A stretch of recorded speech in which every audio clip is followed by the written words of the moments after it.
Une litanie d'invocations sataniques en langue basque ou une charmante comptine de jeunes filles insouciantes. Les sorcières d'Akelarre racontent la folie qui, entre le XVIe et le XVIIe siècle, a conduit des milliers de femmes vers le bûcher.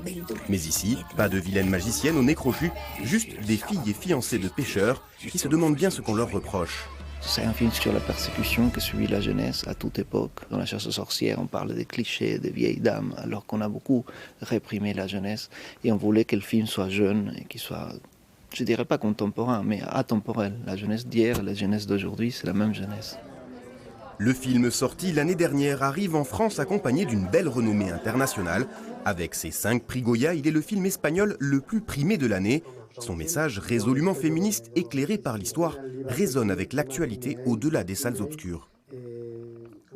Ce film, Les sorcières d'Akelarre, montre qu'on peut faire des projets en région d'une envergure internationale, parce qu'on parle d'une coproduction internationale avec une plateforme aussi derrière qui est très connue, dont je tairai le nom. Et c'est un pari réussi.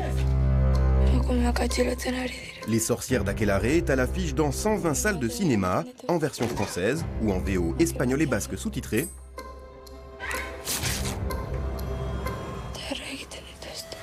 Et bientôt à la demande sur la principale plateforme de streaming.